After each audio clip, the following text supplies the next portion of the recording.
Today, we are looking at the most brutally overrated special operations forces on the planet. We are starting at the bottom and working our way up to the ones that will genuinely get you irritated. Number 8. North Korean 11th Storm Corps. North Korea has spent decades packaging its military as this terrifying, unstoppable machine. 신형 대륙간 탄도미사일 시험 발사를 단행할 때 대한 The Storm Corps is the jewel in that packaging. State media pumps out footage of soldiers smashing bricks with their foreheads and jumping over fire like it's a sport. Covert infiltration, intelligence operations along the demilitarized zone, supposedly equivalent to Tier 2 special forces by Western analysis standards, disciplined and physically brutal. Secretive to the point where even basic information about them is hard to confirm. Then Russia sent them to Ukraine in 2024 and the whole myth got shredded inside of a few weeks. The moment these troops hit an active modern battlefield, the casualties started piling up fast. Not because they were cowards, these guys will walk into fire without flinching. The problem was something far more embarrassing than fear. They had no idea what a drone was. Ukrainian battlefield reports confirmed that when FPV drone swarms showed up, North Korean operatives responded by forming tight 3-man clusters. One soldier would act as bait to draw the drone in. The other two would raise their rifles and fire into the sky trying to shoot it down, against a drone the size of a football moving at speed. These are the troops North Korea calls elite. From top to bottom, the North Korean military had seen no live combat in decades. These troops lacked sufficient preparation for trench warfare, and arrived on a modern battlefield carrying only the knowledge of a military that stopped updating itself a generation ago. The ideology layer makes everything worse. Retreat is not a concept these soldiers are permitted to consider. Tactical realignment, pulling back to regroup, surrendering to fight another day. The regime has conditioned all of that out of them. Surrounded operatives reportedly detonated grenades on themselves rather than withdraw.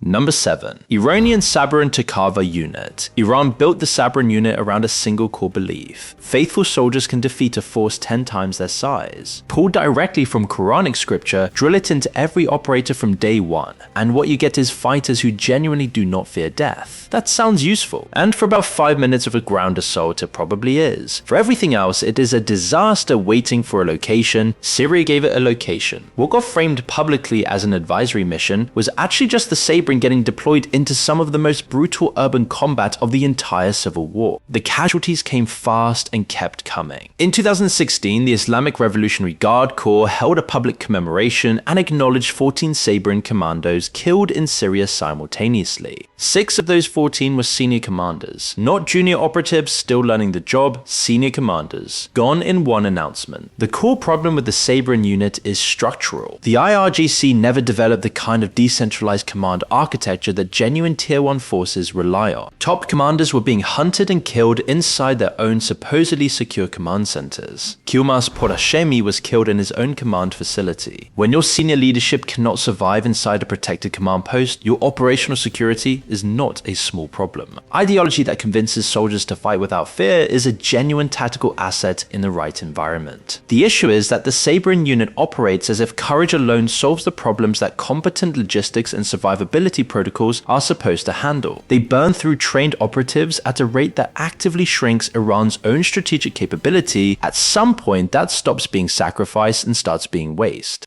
Number 6. Turkish Bordo Bereliler. Turkey is not shy about promoting these guys. The Special Forces Command is the sharpest edge of one of NATO's largest armies, and Turkey makes sure everyone within earshot knows about it. There is real substance in that reputation too. Fighting the PKK through the mountains and urban centers of southeastern Turkey from the 1990s onward built genuine expertise. Deep reconnaissance, direct action raids, intelligence-driven targeting. The unit earned those credentials through years of high-intensity counterinsurgency. The Öcalan capture gets brought up constantly as their crowning achievement. What gets left out of that telling is that the operation was primarily an extensive intelligence effort involving multiple agencies, and the physical capture happened in Kenya through diplomatic and intelligence means. Nobody fast-roped into a compound for that one. The Syria deployments revealed a more uncomfortable truth about how the Bordo Bereliler actually operates at scale. During Operation Olive Branch, they were functioning less as a precision special forces unit and more as a command and management structure for thousands of Syrian National Army proxy fighters. The operation opened with 72 combat aircraft in the first hours. That is a conventional military offensive with special forces paperwork attached to it. The 2015 to 2016 urban warfare period inside Turkey itself was messy, costly, and drew attention for tactics that raised serious questions well beyond military circles. None of that is the most damaging part of this story. In 2016, Brigadier General Semih Terzi, the deputy commander of the Special Forces, led approximately 40 Maroon Beret operatives in an attempt to seize Special Forces headquarters and attack government buildings during the coup attempt. The highest-ranking field commander of Turkey's most elite unit was actively trying to overthrow the elected government that unit was supposed to protect. The coup only collapsed because Senior Sergeant Major Ömer Halis Demir took the matter into his hands and deleted Terzi himself.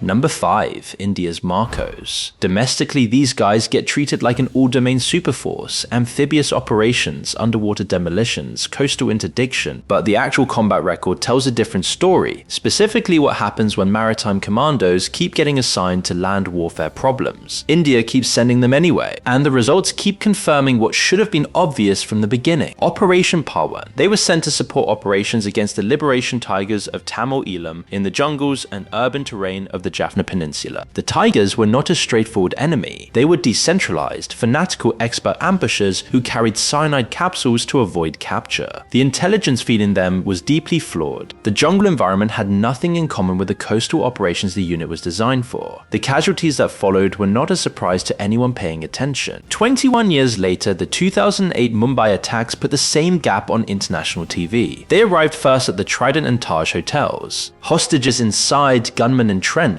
the whole world watching. The siege went on until the National Security Guard was deployed. The NSG, a force built entirely for urban room-by-room counter-terrorism, arrived and finished a mission. Marcos had been on scene for hours. India has the unsung hero you don't get to hear all the time, Para Special Forces. These guys have been continuously battle-tested in Jammu and Kashmir counterinsurgency, conducted the 2016 surgical strikes across the line of control, and maintains a 95% success rate in urban warfare scenarios. Para operates across all terrain types and benefits from continuous live combat experience in one of the world's most active insurgency zones, and has built institutional doctrine from real engagements. While Marcos looks cool in ads, Para has the authentic, bloody track record of getting the job done every single day. Number 4. Pakistan SSG. The Pakistan Army Special Service Group has a reputation that honestly sounds incredible on paper. These men are trained for some of the most brutal terrain on Earth, and their ability to infiltrate hostile environments is real and documented. The tragedy of the SSG is not incompetence at the individual level,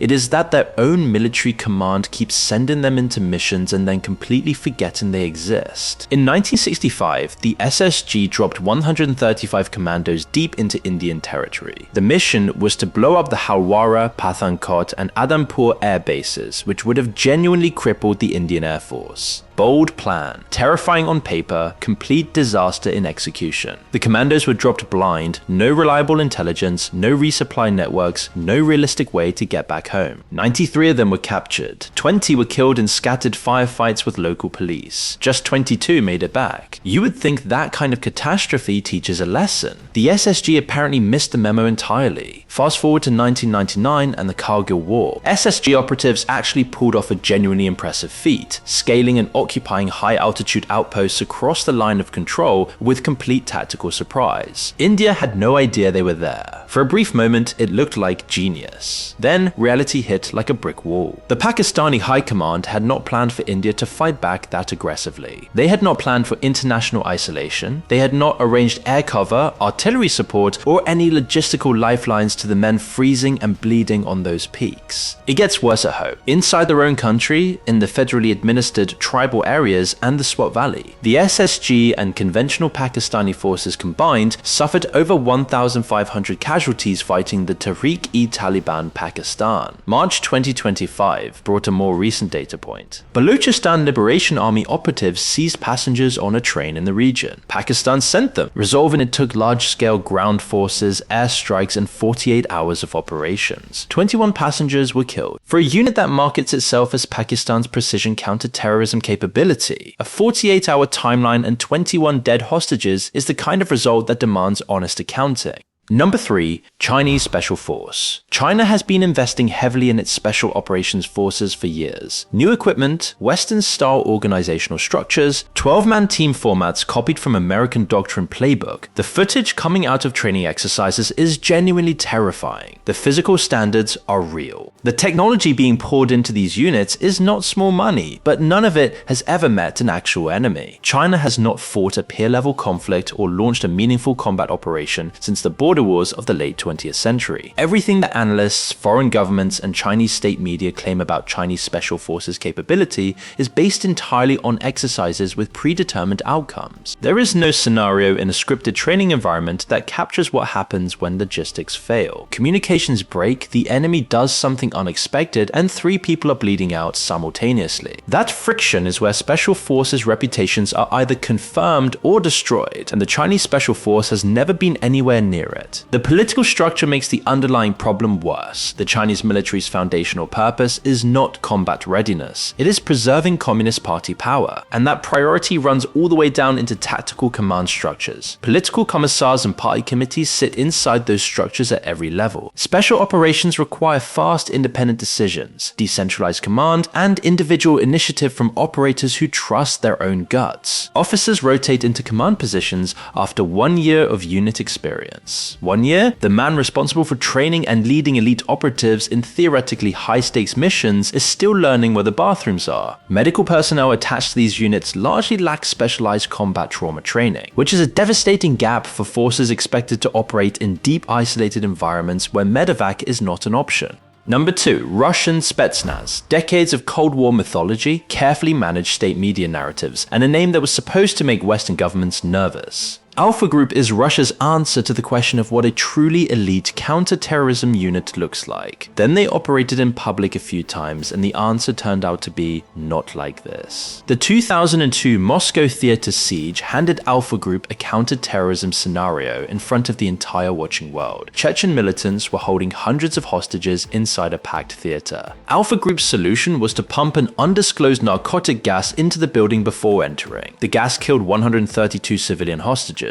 More Russians died from Alpha Group's chosen method than the Chechen militants had managed to kill before the operation began. The Beslan hostage crisis followed with the same fingerprints: massive civilian casualties, overwhelming firepower applied to a situation that demanded precision, and an institutional approach to hostage rescue that seems to treat the hostages as an acceptable variable in the equation rather than the entire point of the operation. The last nail on the coffin was 2022 in Ukraine, and whatever remained of the Spetsnaz reputation got buried in the Hostomel mud. Alpha Group and Russian VDV airborne units arrived at Hostomel airport outside Kyiv with a 12-to-1 force ratio advantage. They took the airport for about 72 hours. It genuinely looked like the most strategically significant airborne operation since World War II. Then everything stopped. Instead of consolidating the perimeter, expanding the bridgehead, and preparing to receive follow-on forces, Alpha Group and the VDV went static. They sat and waited for a logistics convoy coming from Belarus that stretched 40 miles and had already stalled because it ran out of fuel. Russian elite units ran out of fuel outside Kyiv on day 1 of the war. Ukrainian artillery found them using commercial reconnaissance drones, the kind you can buy online, and started dismantling their positions systematically. Then Ukrainian Special Operations Forces moved in at night, and the Russian elite troops, despite their considerable reputation, were largely unable to respond because they lacked basic night vision equipment. Number 1. United States Navy SEALs, the Hollywood darling. Nobody on this list has been marketed more aggressively than the Navy SEALs. They are treated as near superhuman in American pop culture. The public treats these guys as the default solution for all special operations problems. They have the movies, the books, the documentaries, the video games, the action figures, the apparel lines. The SEALs are less a special operations unit and more a brand with guns. And like most heavily marketed brands, the gap between the advertising and the product is significant. They have built an empire on their name, and in doing so created a version of accountability that only runs one direction. The successes become legend. The failures become buried chapters in someone's best-selling book. Operation Red Wings in Afghanistan is the most documented example of what happens when physical toughness is prioritized over tactical planning. 4 4 SEALs were inserted into mountainous terrain for a reconnaissance mission against local militia. Before they even made contact with their target, the operation collapsed. Then there is the 2019 North Korea operation. SEAL Team 6 operatives were deployed to the North Korean coast to plant surveillance devices ahead of nuclear summit negotiations. Operating in blackout conditions, they came ashore and encountered civilian fishermen. Elite operatives trained for exactly these kinds of compromised scenarios panicked. They opened fire on unarmed civilians. They then poured the bodies into the water to hide what happened and called for emergency extraction. Compare all of this to Delta Force, which operates in the same country. These motherfuckers do not do memoirs. Delta does not have branded gear. Unlike the SEALs, who recruit raw sailors and break them physically, Delta primarily recruits highly seasoned, mature soldiers, often from the Rangers or Green Berets, and test them mentally during a grueling solitary selection process. They are masters of tradecraft, frequently operating deep undercover in civilian attire to blend seamlessly into hostile foreign environments to gather intelligence before striking. They execute the nation's most sensitive hostage rescues, direct action, and high-value target eliminations with practically zero public footprint. Because the operations are compartmentalized the way Tier 1 work is supposed to be, defined by intellect, restraint, and anonymity, not physical bravado and public notoriety. Thanks for watching, see you in the next video.